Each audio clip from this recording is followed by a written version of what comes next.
Tem um tema aí? O sagrado é inegociável. Repete comigo, o sagrado é inegociável. Abra sua Bíblia em Hebreus capítulo 7, versículo do 1 a 3. Esse Melquisedeque era rei da cidade de Salém, sacerdote do Deus Altíssimo. Quando Abraão estava voltando da batalha em que matou os reis, Melquisedeque foi ao encontro dele e o abençoou. Abraão lhe deu a 10ª de tudo que ele havia tomado dos inimigos na batalha. O nome de Melquisedeque quer dizer primeiramente rei da justiça. E porque ele era rei de Salém, o seu nome também quer dizer rei da paz. Não se conhece o pai, nem a mãe, nem qualquer antepassado de Melquisedeque. E também não se sabe nada sobre o seu nascimento ou sobre a sua morte. Por ser como filho de Deus, ele continua sacerdote para... Feche seus olhos, coloca a mão sobre o seu coração, por favor. Pai, graças te damos nesta noite. A minha oração é que o teu Espírito nos pegue por dentro, meu Deus, e que nos revele aquilo que está por trás da letra. Que o teu Espírito, meu Pai, se apodere de nós e principalmente da minha vida. Que de mim nada possa sair nesta noite, mas que a tua palavra possa fluir pelos meus lábios. Eu oro para que haja uma transformação genuína no meio da tua igreja e que o teu povo, meu Pai, possa de fato te conhecer, não de ouvir falar, mas assim como Jó, que os olhos deles possam contemplar a tua face, porque a tua palavra nos revela que aquele que se encontra contigo nunca mais é o mesmo. E a minha oração esta noite é: se encontra conosco, meu Deus, derrama sobre nós uma graça e um favor que talvez jamais tenhamos experimentado. Nós assim te oramos e te agradecemos, no nome de Jesus, amém e amém. Dê o melhor aplauso, você pode dar ao Senhor, por favor.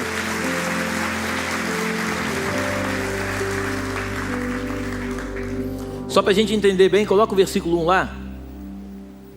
A Bíblia diz: esse Melquisedeque era o rei da cidade de Salém, sacerdote do Deus Altíssimo, quando Abraão estava voltando da batalha em que matou os reis.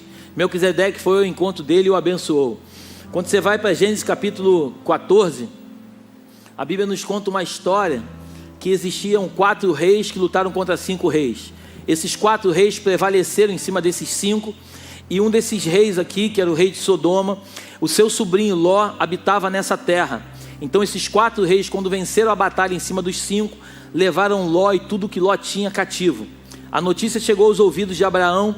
Abraão pega 318 homens na sua casa, ele se prepara para a guerra, ele luta contra esses 4 reis, ele vence a batalha, e ele traz de volta Ló e tudo que pertencia a Ló, e não só isso, mas todos os despojos da guerra.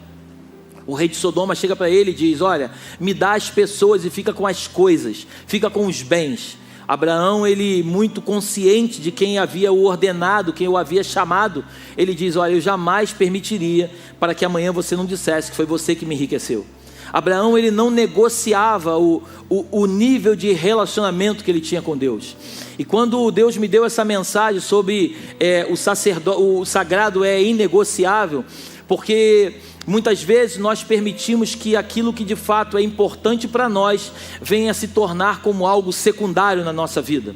Muitas vezes nós não percebemos que aquilo que de fato tem importância, nós damos a verdadeira importância para aquilo na nossa vida. E quando você não valoriza, exemplo que eu vou te dar, uma pessoa que tem um casamento e depois que perde, só dá valor depois que perde, porque muitas vezes quando tinha, não valorizava aquilo que tinha. E o nível de relacionamento que Deus quer ter conosco é um nível tão profundo a ponto de Deus ter ciúmes de nós. Deus, ele não nos troca por nada, ele não nos negocia por nada, ele quer simplesmente que ele seja unicamente a coisa mais importante na nossa vida. Por isso o primeiro mandamento é amar o Senhor vosso Deus acima de todas as coisas. Por isso que a palavra de Deus diz: buscai o meu reino e a minha justiça em primeiro lugar, e todas as demais coisas lhe serão acrescentadas. Então, quando você entende que o sagrado, o santo, aquilo que é de fato, que tem importância, que é a presença do Senhor na nossa vida, quando você guarda isso no seu coração e você não negocia isso, você vai entrar em lugares aonde Deus vai sempre te honrar. Exemplo muito rápido que eu posso te dar: a vida de José, a vida de Daniel, de vários outros homens na Bíblia. Daniel chega num ambiente que chama-se Babilônia, ele sai de Jerusalém além, ele é levado cativo, ele, em outras palavras, ele é um prisioneiro, ele vai para uma outra cultura, para uma outra nação, para um outro tipo de comida, algo completamente diferente daquilo que ele estava acostumado. Daniel chega num ambiente hostil, mas o ambiente hostil não chega em Daniel. Daniel vive dentro de uma pressão, mas a pressão que estava fora não transforma aquilo que estava dentro. Assim também foi com a vida de José. José foi um homem levantado por Deus, que foi levado cativo para o Egito. José morou no Egito, uma outra cultura, um outro povo, uma outra forma de viver, mas José continuou sendo fiel no Egito, a ponto de estar sozinho no Egito, longe da sua família, e quando ele é tentado pela mulher de Potifar, ele nega aquele banquete, aquele prato de lentilha que lhe foi apresentado. Porque José sabia que tinha algo muito maior por trás de tudo aquilo, que era a presença do Todo-Poderoso na sua vida. E José havia recebido um sonho lá atrás, de que esse sonho que ele havia recebido, ele conhecendo o Deus dos seus pais, ele sabia exatamente que aquilo que Deus fez na vida dos seus pais, Deus era capaz de fazer na sua vida. Então José, ele não negocia as coisas do Egito, ele não se permite deitar com a mulher de Potifar, porque ele sabia que o que Deus tinha para ele era muito maior do que aquilo que o inimigo estava tentando mostrar para ele.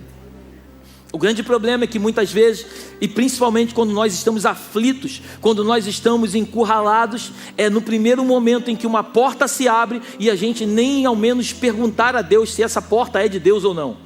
Como estamos encurralados, abriu-se uma porta, então é a válvula de escape, e é por essa porta que eu vou entrar. E quando você entra por uma porta que não é a porta que Jesus tem para você, é triste dizer isso, mas você vai ter que entrar da mesma forma que você entrou, você vai ter que sair por ela. Amém? Jesus, ele não é várias portas, ele é a única porta. E a Bíblia diz que quem entrar por ele, o caminho é estreito. Em outras palavras, é desconfortável, mas é o único caminho que vai nos levar à vida eterna. Amém? Você está comigo aí? Gênesis capítulo 12, a Bíblia nos conta a história de um homem chamado Abraão. Abraão, ele recebe um chamado de Deus para sair da cidade onde ele estava e para ir para uma terra que ele não sabia qual era, ele não sabia quanto tempo ia levar e nem tão pouco que ele enfrentaria. Mas ele aceita o desafio, ele sai no capítulo 12, de onde ele estava, ele vai caminho à terra prometida. Interessante que no capítulo 14, ele passa por todo esse processo. No capítulo 13, ele se separa do seu sobrinho Ló, né? Ele chega diante de Ló, tem uma confusão entre eles, ele diz: olha, escolhe a terra você, eu não preciso escolher a terra que você escolher vai ser sua, o que sobrar é meu. Porque um homem de Deus sabe exatamente aquilo que ele quer, ele não está preocupado com a terra, ele está preocupado com o dono da terra. Quando ele sabe que o dono da terra está com ele, ele pode ir para qualquer terra que for, que o dono da terra vai estar com ele. Então Abraão, ele não se preocupava com as campinas do Jordão, mas ele se preocupava se o Senhor estaria com ele por onde quer que ele fosse passar. Né? Capítulo 14 acontece essa história. No capítulo 15 a Bíblia diz que ele faz uma aliança com Deus. Quando é feita essa aliança, naquele momento daquela aliança, ele primeiro se encontra com um sacerdote da ordem de Melquisedeque, que lá em Hebreus a gente vai entender um pouco melhor sobre isso. Ele se encontra com o sacerdote da ordem de Melquisedeque no capítulo 14, e no capítulo 15 ele recebe uma aliança, ele faz uma aliança com Deus. Porque nós só vamos conseguir colocar em prática a aliança que Deus tem conosco se de fato entendermos quem Ele é. Nós nunca entraremos numa aliança sem saber de fato quem está do outro lado. Quando você sabe quem... Por isso que um homem, antes de casar com uma mulher, ele não atira no escuro e ele casa. Ele primeiro namora, ele conhece, ele tem intimidade, para que depois ele possa unir-se a essa mulher e já não ser mais dois, mas se tornar uma só carne. Amém? E fruto dessa relação ele carrega uma aliança no dedo. Essa aliança não tem começo e não tem fim, porque é algo infinito. Então toda aliança, quando ela é feita, um homem e uma mulher, eles carregam uma aliança no dedo, para que quando outra pessoa pensar em paquerar essa pessoa, ela olhe para o dedo e fale: não, eu não posso com ele porque ele tem compromisso. Amém? Só que muitas vezes, muitos de nós não respeitamos essa aliança. Muitos de nós, muitas vezes, nós nos esquecemos dessas alianças. E quando você se esquece da aliança que você fez com Deus, tenha certeza que Deus nunca se esquece da aliança que Ele fez contigo. E fruto desse esquecimento são as tragédias que vão chegar à tua vida. Porque a palavra de Deus diz que um abismo leva a outro abismo, que leva a outro abismo, que leva a outro abismo e que leva à morte. Então toda vez que você andar por um lugar onde Deus não está, você vai literalmente cair num abismo. Estamos juntos até aqui? E aí depois disso, a gente mais à frente, a gente vai chegar, a Bíblia fala de um homem chamado Moisés. Moisés agora ele vem a lei, o sacerdócio levítico, né? A gente estava falando de um sacerdote que é Melquisedeque, agora a gente vai entrar num sacerdócio humano, um sacerdócio da lei, um sacerdócio levítico. Então a Bíblia diz que Deus levanta um homem chamado Arão. Arão tem 4 filhos, Nadab, Abiú, Itamar e Eleazar. Amém? Repete comigo: Nadab, Abiú, Itamar e Eleazar. Então Arão tem 4 filhos e quando você vai estudar as escrituras, você vai perceber que o sacerdócio, ele passava de geração em geração, era o sacerdócio da tribo de Levi. Então agora Arão, ele é sacerdote e os seus filhos também são sacerdotes. Só que infelizmente os filhos de Arão agora, eles quando estão assumindo a função sacerdotal, eles negociam o sacerdócio. Quando você vai estudar qual era a função do sacerdote, um sacerdote era um mediador entre o povo e Deus, entre Deus e o povo. Então quando você mergulha nas escrituras, em outras palavras, o sacerdote ele era aquele que era o mediador entre o povo e Deus, e entre Deus e o povo. Amém? E quando a gente vai ler as escrituras, Nadab e Abiú, que eram aqueles que estavam assumindo a função sacerdotal, eles agora negociam o chamado deles e eles permitem que possa entrar fogo estranho no meio desta relação. A palavra de Deus diz que ele é fogo consumidor, amém? Só que quando você acende fogo estranho numa relação onde o fogo de verdade precisa queimar, alguma coisa ruim vai acontecer. Então, por eles terem levantado fogo estranho, terem colocado fogo estranho, a palavra de Deus diz que o Senhor os mata. E agora Nadab e Abiú saem de cena, e agora entra em cena um outro filho chamado Itamar. Então, quando a gente chega em Itamar, você vai começando a ler Itamar, ele para, a geração sacerdotal dele para em Eli. Quando você vai ler as escrituras, Eli era um homem, era um sacerdote, tinha 2 filhos, Ofni e Finéias. Os filhos dele comiam as ofertas, tinham relações sexuais com mulheres atrás do tabernáculo. E eles tinham relações sexuais, então eles faziam coisas que não deveriam fazer. E o seu pai, o sacerdote, ele não repreendia os filhos, então ele não assume. Quando você vai ler a Bíblia, o nome de Eli, da geração de Eli, não aparece nem no livro de Crônicas. E agora é levantado um outro sacerdote, que é da linhagem de Eleazar. Amém? E aí a gente vai perceber que Eleazar, ele começa a fazer a função. Mais à frente eu quero correr um pouco mais. A Bíblia diz que mais à frente vem um homem chamado Davi. Amém? Todos conhecem o grande rei Davi, né? Davi é levantado o rei ali. Ele é ungido pelo profeta Samuel. Samuel, ele, antes de ungir Davi, Samuel, ele é fruto da tribo, da geração de Eleazar. Eleazar, ele na verdade vem Eucana vem Samuel. Então Samuel, ele não negocia o sacerdócio, ele assume o sacerdócio, porque o sacerdócio é algo que nós não podemos permitir que haja negociação. E mais à frente a gente vai entender um pouco melhor sobre isso, amém? Então Samuel assume o sacerdócio e ele luta. Ele é criado dentro da casa de Eli, mas a casa de Eli não é criado dentro dele. Ele vê coisas horríveis os filhos de Eli fazendo, mas ele vendo tudo aquilo que era feito, mas ele não fazia. Em outras palavras, ele estava dentro de um prostíbulo, mas o prostíbulo não estava dentro dele. E isso é uma coisa que nós precisamos parar de dar desculpa. Muitas vezes nós colocamos a culpa no ambiente em que nós estamos, quando na verdade Deus nos chamou para transformar ambientes, não os ambientes nos transformarem. Você ainda está aí comigo? Então a gente percebe claramente que ele não negocia o sacerdócio, ele unge Davi como rei. Davi agora mais à frente, Davi assume, ele pega a arca na casa de Obed-edom, 2 Samuel capítulo 6, ele assume o trono e ele coloca 24 turnos, ele levanta 24 príncipes para serem sacerdotes ali em Jerusalém. E agora Davi, quando a gente vai estudar, são 16 turnos de Eleazar e 8 turnos de Itamar. Quando a gente percebe isso, mais à frente a gente vai perceber que fruto dessa relação de Itamar, a gente vai perceber que vem um homem chamado Abiatar, amém? Repete comigo, Abiatar. E fruto de Eleazar vem um homem chamado Zadok. Quando Davi está assumindo o trono, ele é rei em Israel, e daqui a pouco o seu filho Absalão resolve roubar o trono de Davi. Quando Absalão vai roubar o trono de Davi, a Bíblia diz que Davi atravessa o vale de Cedron, descalço, com cinza na cabeça. Abiatar, que era sacerdote, junto com Zadok, também sacerdote, os dois vêm com a arca da aliança atrás de Davi. Davi percebe que aquilo não era uma coisa saudável. Davi manda os dois voltarem para o palácio, porque o lugar da arca era no palácio. Então eles mandam os dois sacerdotes voltarem. Os dois sacerdotes não negociam, grava isso no seu coração, os dois sacerdotes não negociam a presença, o sagrado, e eles voltam para o templo. Mesmo Absalão habitando no templo, sendo rei em Jerusalém, mas eles não permitem profanar aquilo que era sagrado. Estamos juntos até aqui? Mais à frente a gente vai ver Absalão morrendo. Amém? Absalão, quando morre, Davi volta para o trono. Davi assume novamente o trono. Depois que Davi assume o trono, Davi passa o trono para o seu filho Salomão. Davi já está velho, Salomão assume o trono. Só que quando Salomão assume o trono, existe um irmão de Salomão por parte de pai, chamado Adonias. Adonias, ele se intitula rei, né? Então quando ele tenta dar o golpe, vamos assim dizer, ele tenta roubar o trono de Salomão. Então, só que Abiatar, que era o sacerdote, agora resolveu negociar aquilo que era inegociável.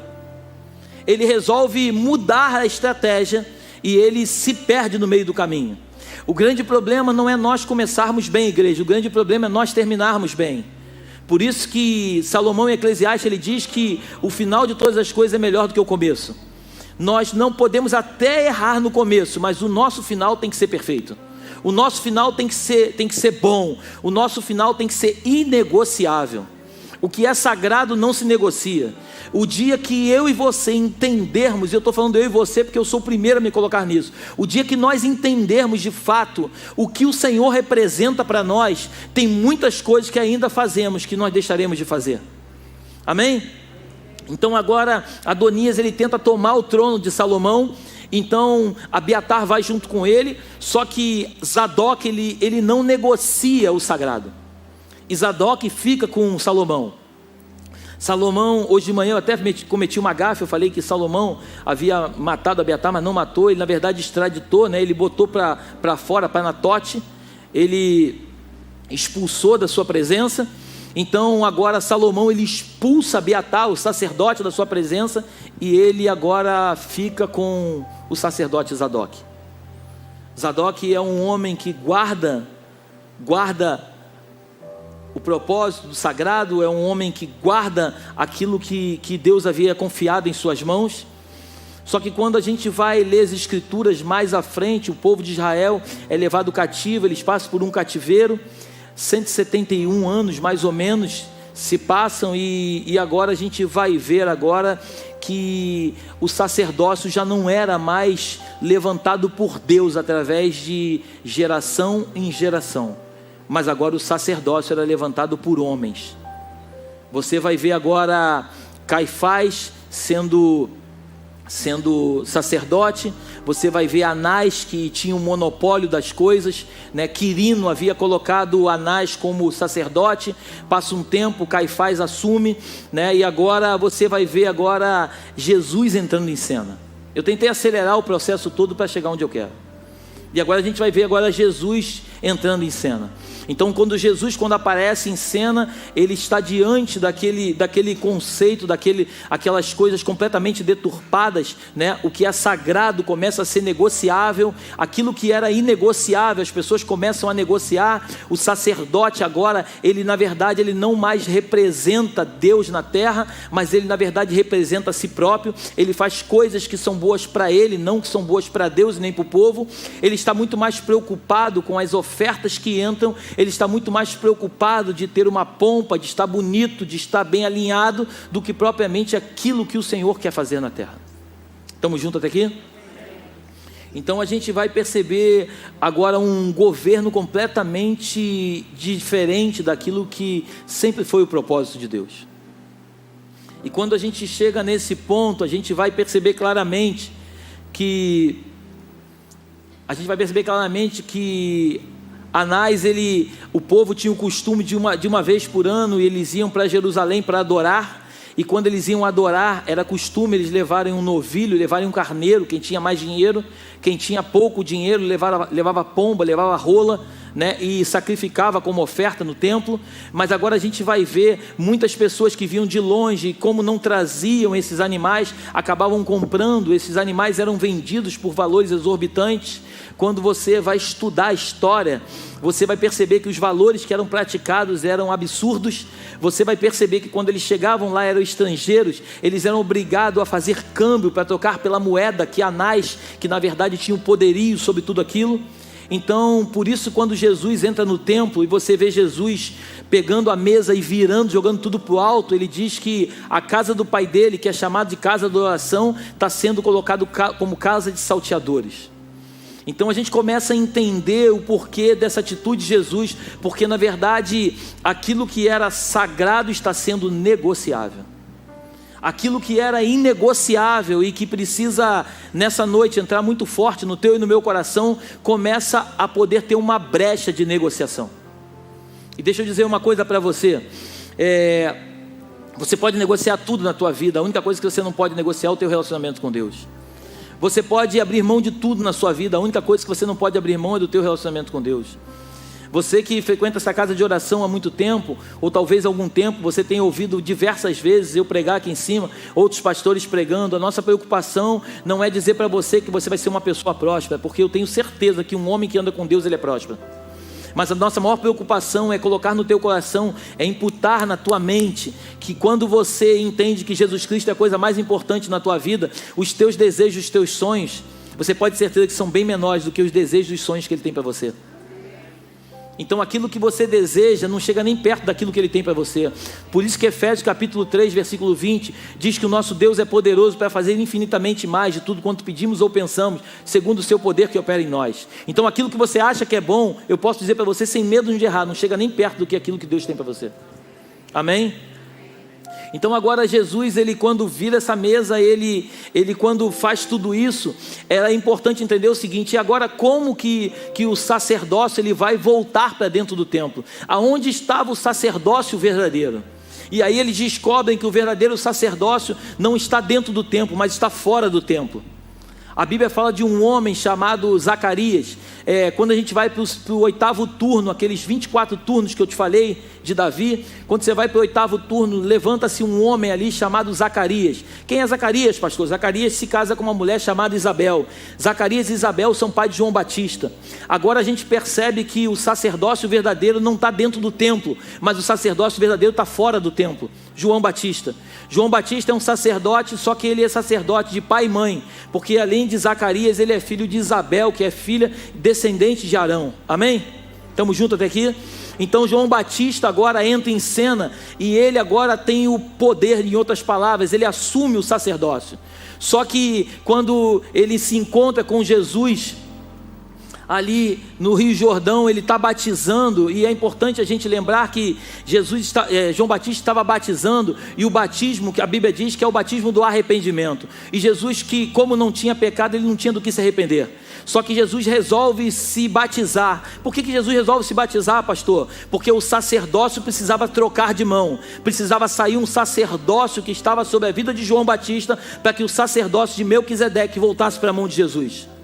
Estamos juntos até aqui?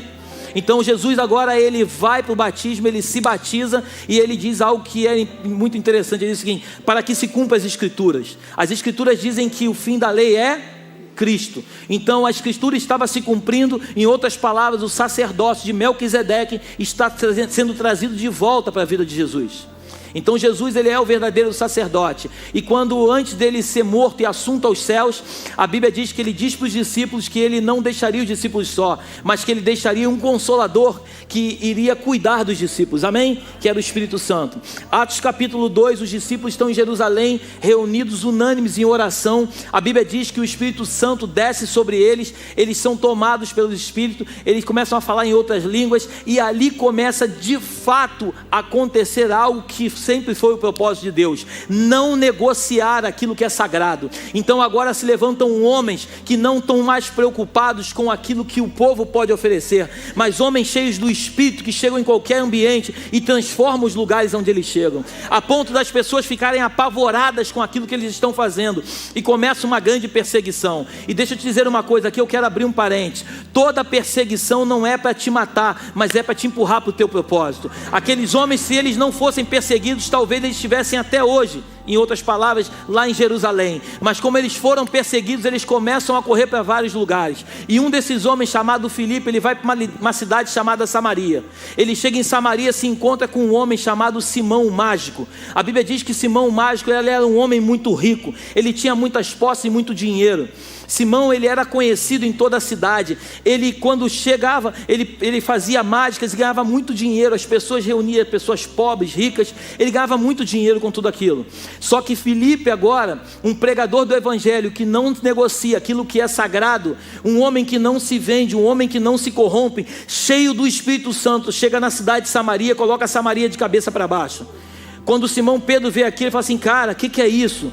Eu sou mágico, mas eu quero isso que esse cara carrega. A Bíblia diz que ele entrega a sua vida ao Senhor, ele se converte. Só que aqueles discípulos perceberam que a cidade de Samaria estava tomada, só que faltava alguma coisa ainda. A Bíblia diz que eles perceberam que faltava o batismo do Espírito Santo. Eles vão lá para Jerusalém e eles falam assim: ei, chama João e Pedro, que a gente precisa batizar esse povo com o Espírito Santo. A Bíblia diz que João e Pedro vão lá para Samaria. Quando Pedro chega lá, a Bíblia diz que quando Pedro colocava a mão sobre as pessoas, elas eram batizadas.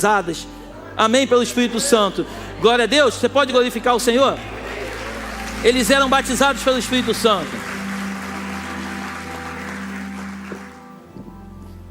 Simão agora vê aquilo. Aí Simão fala assim: eu também quero isso. Ei, Pedro, eu quero comprar isso de você. Quanto custa? Quanto custa?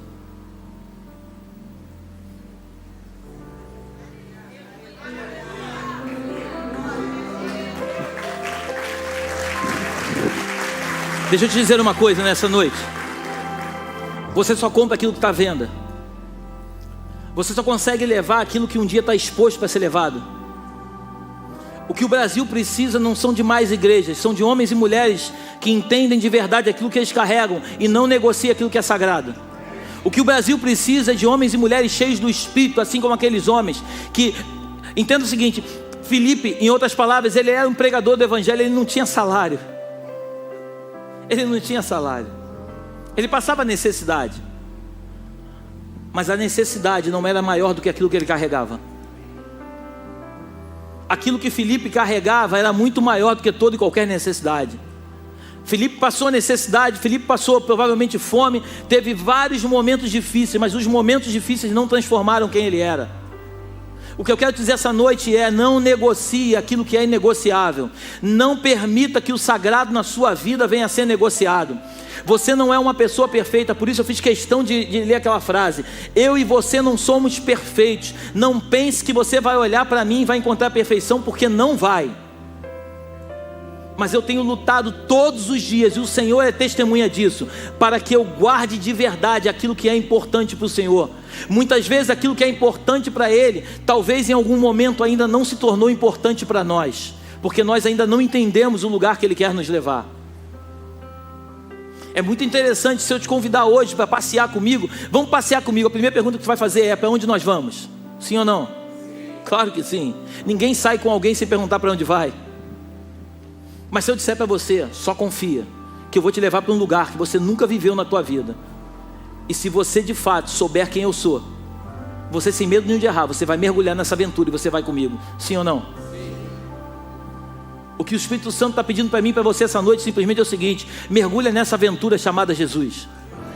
Mergulha junto de cabeça. Não olha, não fica olhando para trás para saber o que pode acontecer. Jesus, ele não cabe dentro de uma religião. Jesus não cabe dentro de uma igreja, dentro de uma instituição. Jesus não cabe dentro de mim, dentro de você.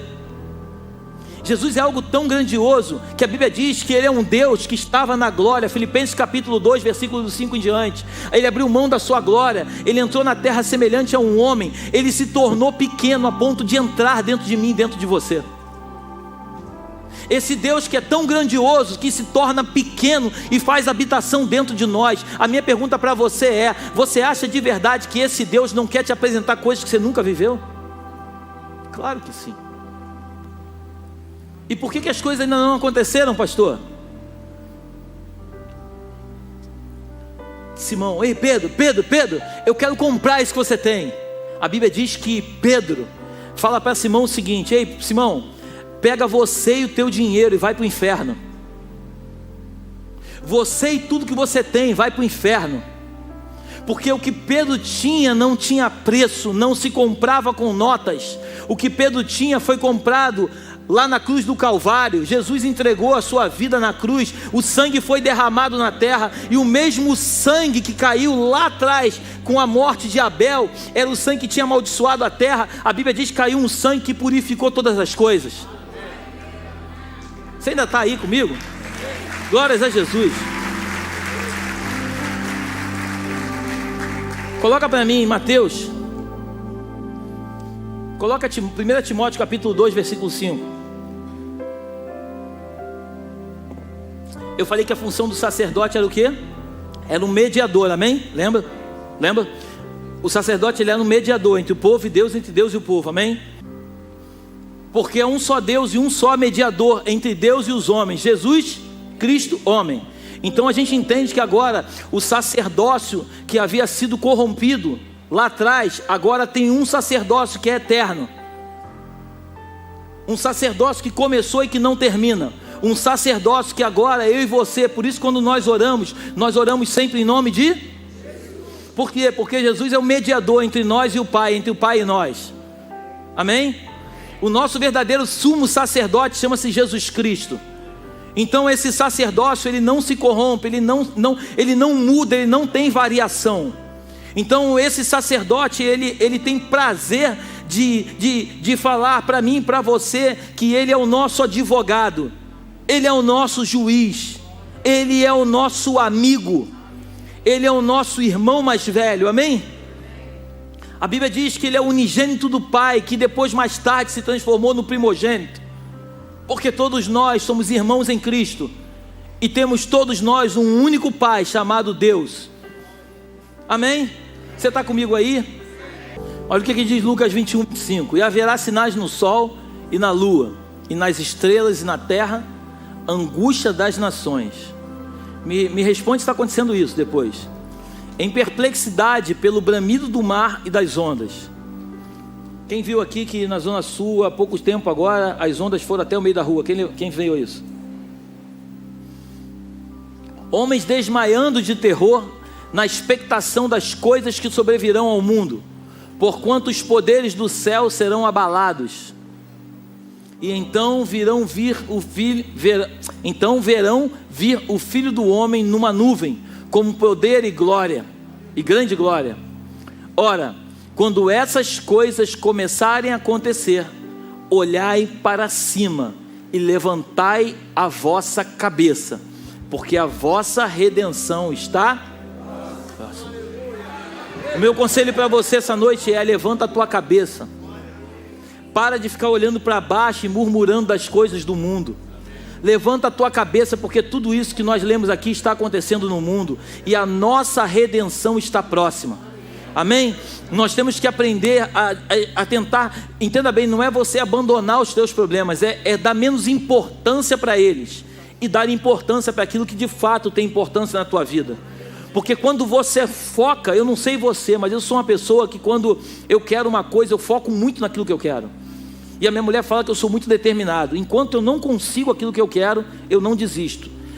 Até acontece de eu não conseguir, mas enquanto eu não luto até o último momento para tentar aquilo, eu não desisto. E esse mesmo foco que eu tenho nas coisas, eu tenho aprendido cada vez mais a colocar no Senhor. E entender que no momento oportuno, esses problemas que muitas vezes tentam se agigantar na minha vida, eles não vão me engolir. Porque aquilo que é sagrado é inegociável. O diabo veio somente para roubar, para matar e para destruir. E ele destrói uma pessoa quando ele tira essa pessoa do seu foco. Quando você perde o foco que você tem para fazer, é quando você se torna uma presa fácil nas mãos de Satanás. Quando você não entende quem você é. Certa vez eu preguei aqui uma série de mensagens sobre paternidade, e eu estava dizendo o seguinte: quem não tem uma paternidade definida, quem não tem uma identidade definida, qualquer pessoa que pega pela mão, carrega e leva para qualquer lugar.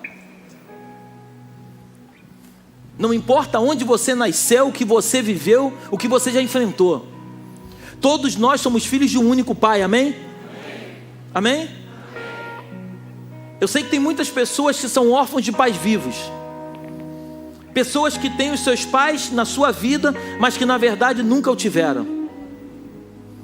Mas eu vim nessa noite apresentar um Deus que é um Deus que entregou o seu único filho unigênito por tu e por minha causa. Então esse Deus, ele não precisa falar mais nada a respeito do amor que ele tem por nós. E esse Deus, ele entregou aquilo que era mais precioso para ele, porque ele entendeu que havia algo muito precioso, que sou eu e você. Por isso que muitas vezes o diabo tenta colocar na tua mente que você não vai dar em nada, que você não presta, que ninguém quer você. E isso é uma coisa que é uma armadilha que o diabo está colocando, porque quando você se torna uma presa fácil, é fácil te prender. Mas Jesus Cristo, a Bíblia diz que ele veio para destruir as obras do diabo. Jesus Cristo veio para desfazer as obras do diabo. Foi para a liberdade que Cristo nos libertou. E essa liberdade que nós precisamos viver. O sacerdócio caído, o sacerdócio levítico, ele já acabou. O fim da lei é Cristo. Nós vivemos na era da graça. Interessante que graça, quando a gente vai estudar, é um favor não merecido. Eu e você não merecíamos, mas não tem a ver com aquilo que a gente merece, tem a ver com aquilo que ele é para nós. Então quando a gente olha uma pessoa, hoje pela manhã o meu irmão veio aqui e me apresentou um menino que está em situação de rua. Talvez ele esteja até aqui no nosso meio, que ele disse que viria à noite. Eu estava dizendo para ele o seguinte, falei: cara, não importa o que aconteceu na tua vida, o que importa é que se você decidir hoje mudar de vida, conta comigo, cara, eu vou te ajudar. Eu não estou preocupado quem você foi no teu passado, porque Jesus, quando me chamou, ele não ficou preocupado com quem eu era, apesar de saber quem eu era. Ele estava preocupado em quem eu me tornaria. Eu falei hoje de manhã sobre um rei chamado Manassés. Manassés foi talvez um dos homens mais cruéis da Bíblia. Quando você vai estudar a história de Manassés, as ruas, elas eram tomadas de poças de sangue, tamanha a crueldade daquele homem. Aquele homem vai preso e na prisão ele tem um encontro com Jesus. E hoje de manhã eu fiz uma pergunta que eu quero fazer aqui à noite. E se Manassés dos dias de hoje mudasse de ideia e quisesse voltar para o ministério, será que alguns de nós aceitaria Manassés no ministério? Porque nós temos o costume de julgar as coisas de acordo com a nossa ótica. Mas Jesus não me chamou para julgar e nem tampouco você. Jesus nos chamou para amar as pessoas que Ele ama. As pessoas, muitas delas fizeram coisas erradas até o dia de hoje, porque nunca tiveram uma referência do que é certo. Você só vai replicar aquilo que te foi apresentado.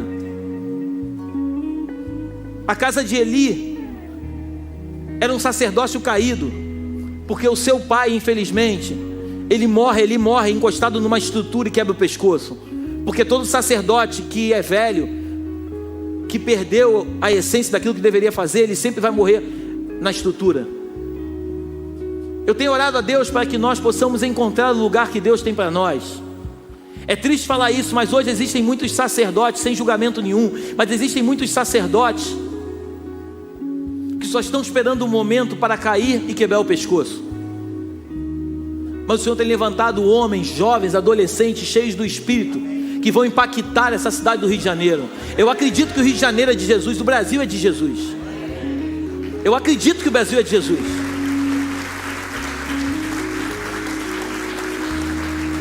Tem muitos homens de Deus que infelizmente só replicaram aquilo que lhe foi ensinado. Muitas mulheres de Deus que fizeram coisas erradas até hoje, porque só fizeram aquilo que aprenderam.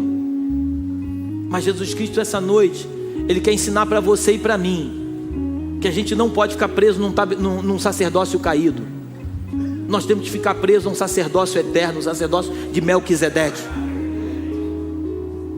Não tem pai, não tem mãe, não tem começo e não tem fim, mas é um sacerdócio eterno. Feche seus olhos que eu quero orar com você. Pai, graças te damos nesta noite. A minha oração, Deus, é que o Teu Espírito possa tocar no coração de cada um dos teus filhos neste dia. Eu te agradeço, Senhor, porque a forma como o Senhor transmitiu essa mensagem ao meu coração mudou muitas coisas na minha mente, muitas coisas que eu acreditava que eu conhecia, que eu percebi que nada sei. Nos ajuda, Jesus, a não negociar aquilo que é inegociável. Nos ajuda a valorizar aquilo que é sagrado. A tua palavra diz que quando o sumo sacerdote, uma vez por ano, quando ele entrava no santíssimo lugar, se ele estivesse em pecado, ele era fulminado. Porque a tua presença, Jesus, a tua presença é a causa de nós não sermos consumidos. A tua presença não tem fim, ela se renova a cada manhã. Diante de tudo que os teus filhos já viveram até aqui, a minha oração é que o Senhor permita que o próximo capítulo seja o melhor capítulo da vida deles. Sacode a estrutura da tua igreja, Jesus. Não só a Belém, mas a igreja espalhada pelo Brasil e pelo mundo. Levanta homens cheios do Espírito, Pai. Assim como Filipe, Pai, que chegou em Samaria e colocou Samaria de cabeça para baixo. Que a Barra da Tijuca seja conhecida como o bairro do avivamento, Deus. Nos ajuda a fazer parte de tudo isso, Jesus. O desejo do nosso coração, Jesus, o Senhor sabe, Pai, não é ser famoso, Deus. Não, Deus. Nós queremos ser profundos em Ti, Pai. Queremos viver coisas em Ti, Pai, que a igreja primitiva viveu no passado. A igreja primitiva, ela não se vendia, Senhor. A igreja primitiva, ela não negociava.